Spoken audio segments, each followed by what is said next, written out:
O le a maua se upo e ta ina ai I tatou mai le tusi e pei ona filifilia mai le tusi faitau aso.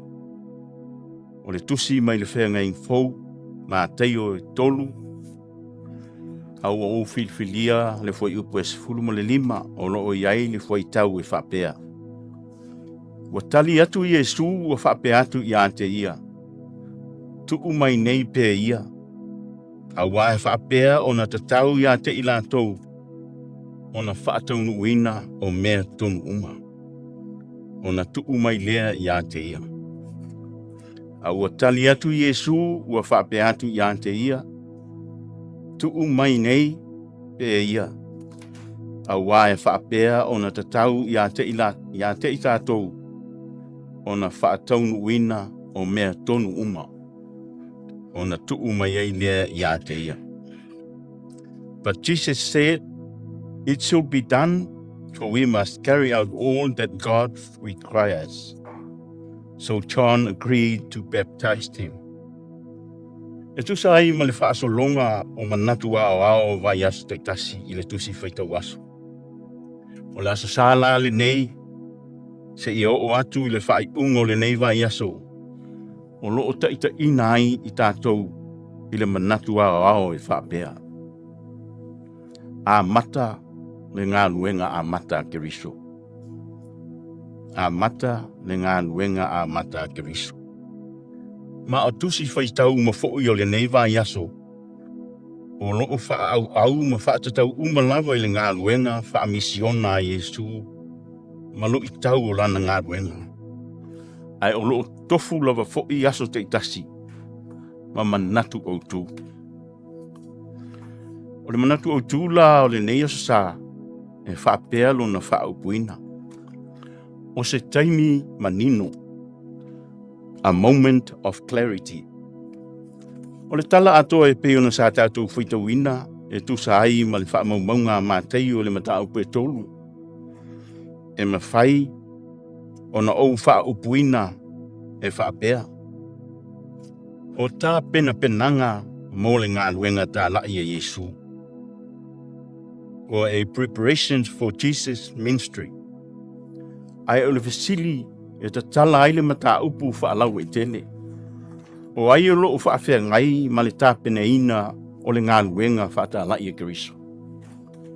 O ai o loo whaafea ngai ma le tāpene ina o le ngā luenga whaatalai e Keriso.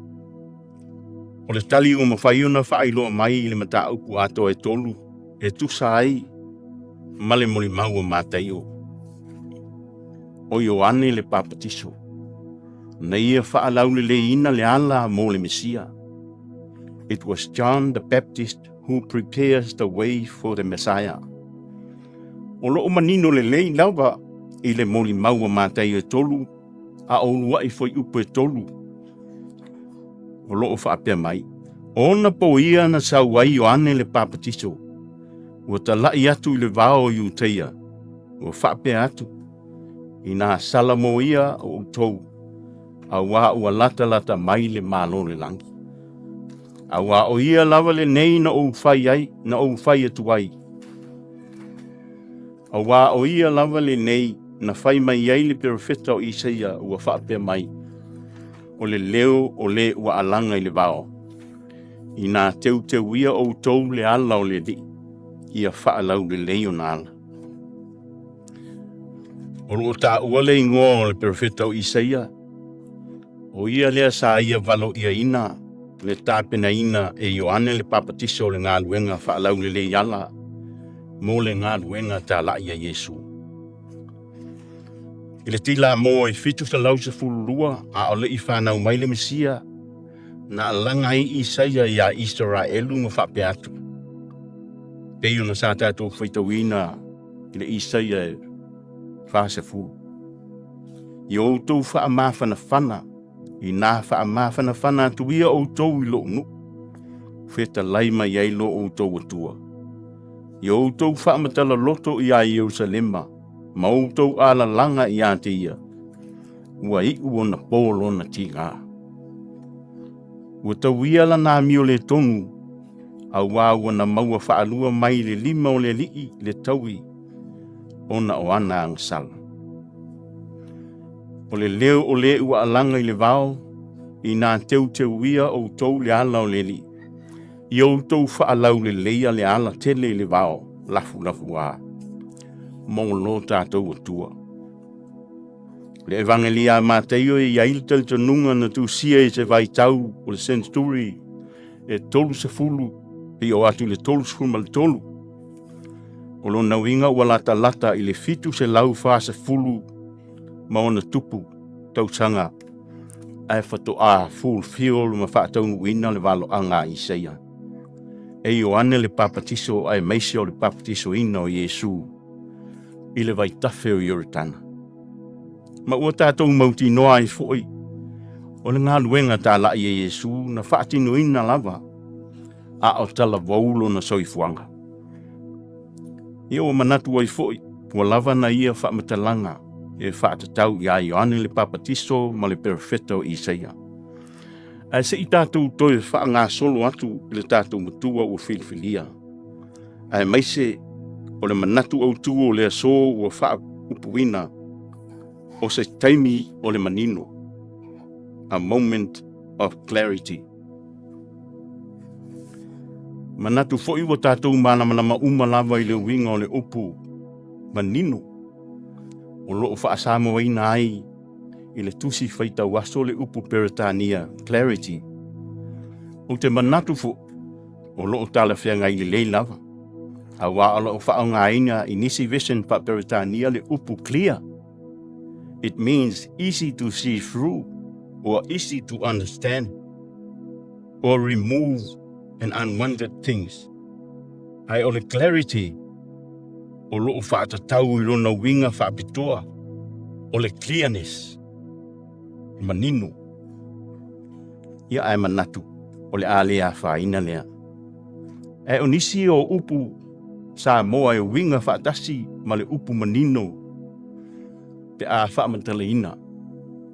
O le mama, malama, whaavanoa, whaalaunga tasi, whaalau le lei, whaatumuina vanu, whaamaua laloina maunga, whaasaoina mea pio, ai maise ai, o le upo loo whaonga ina ai i le papatisonga Ioane, o le upu Salamo. O le tele lava o upu e pei ona o tā ua i lunga. O loo whaonga ina e le au whai evangelia e maise o le profeta o Isaia. I le whaamatala ina o le whi au ua whina ngalo ai le atua mō lona nu. O Israel. E ala i tala inga Ioane le papatiso i le vao. O le mata auku ato e tolu e pei ona sa tātou whaita wina. O loo mā tele lava i le tala inga Ioane le papatiso. Malana tau alanga i le vao, ma iu teia uma ina ia Salamo, ma ia lato wang sala. Ma o mai e papatiso ina ia whaapa ia ina o lato ngolanga. Au wā ua lata mai le malo le atua. O le moli mau a Mataio, ua toa tele i lato uma o Yerusalema ma iu teia.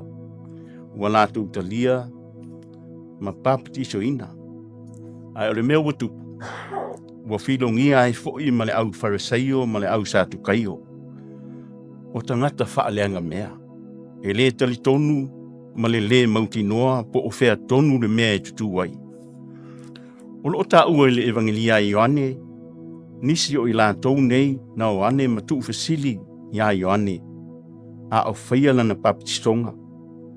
Ma faapea ane po o ai ia. E le i faafiti o ane. Hai nei e tau tino atu, e le o le keriso au. Hai ua toi fasili mai i lātou ia te ia. Po e lia e oe, po o se perfect. O nei e tali e tuai lea, e le ai. O au o le leo o le alanga i le vao. I nā whaalau le lei ia, le ala o le li. A ua lātou toi tu fasili na faapea mai. Sa fo ile mea e te papatiso ai. Pe a fai e le o le keriso oe. E le o Elia. E le o lea perfect. O na tali e tuai leo Ioane. O ia le muli mai e sili lava o ia ia te au. O te lea o ngā o na o te talaina le nonoa o rona se vai. O le vaenga muli al tusi faitau. O le vaenga tā ua lea o na o lea ua mali watu Iesu mai Kalileia i Oritana. Ina ia papatiso ina o ia e Ioane le papatiso. A ua wavao Ioane ia te ia ma ua faapea mai. E ao o na e papatiso ina mai o a e maliu mai ea oe ia te au. Ai o le tali lea Iesu ia Ioane le papatiso ua ou filifilia e vea ma tatou matua. Fai upa 15 tuu mai nei pe ia. A wae faapea o na tatau ia te i tatou o na faataunuuina o mea tonu uma.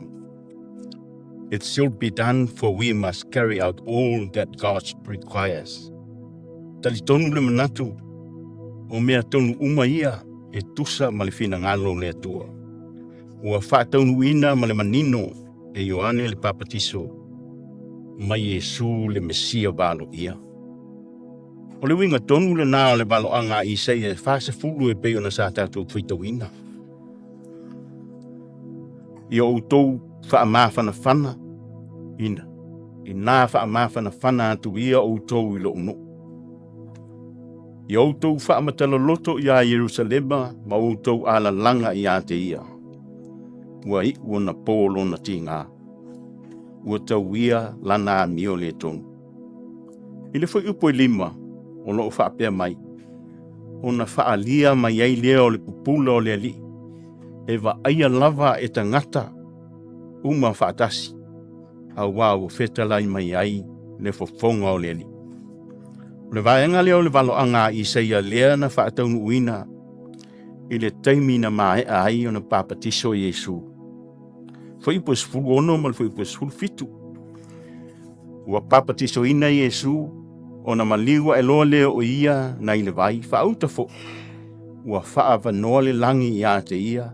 Ua ia i loa atu fo i le nganga o le atua. Ua fio ifo e peise i se lupe ua o i hona lunga. Whaautafo i o le si ufofonga mai le langi ua faapea mai. O lo uata li pele le nā. Ua o fia lava i a te ia. O le faataunuuina nā o le valoanga i seia mai le tila mo e fitu se laus fululua a o le i whanau mai ni Mesia. O se moli mau manino ma mana malama. Ma ua tala whea ngai le lei foi ma le Manatu Autu o le aso. O se TAIMI o le manino. Le kale si ae ma le au whafonga. O se lu i tau le lei foi lea mo i tatou uma. Ia whai lea mi o tonu. Ia manino ma mana malama mea uma tatou te whaia. Ia ma o tatou loto. Ma whaasa sao ala tatou te ui ai. Ina ia aua ne i ai ni ala pio tatou te uia. Manatua o ala o ti apolo ma le angasala e male pelepe. Ai ao na teu ma whaale leia e whai maala o Keriso. Ia tatou sāwa wali whaatasi le mana malama o Keriso. O le ala tonu le nā. Whetalai Iesu ia toma. O au nei le ala ma le upumoni ma le ola. E le alu tu lava se tasi i tama. Pe a leu i mai i atia. Ma lava ia le nā launga. Tātou tanu. Le ali ie lo mātou atua. Ia e awa o mai pea i mātou. Ine ia o mātou ese mai le angasala. Ai wha maasani i lau amia tonu. O ala le leia ma le file mu. A wao o mātou ai o atu e ala atu. Ia Iesu lo mātou whaola. Amen.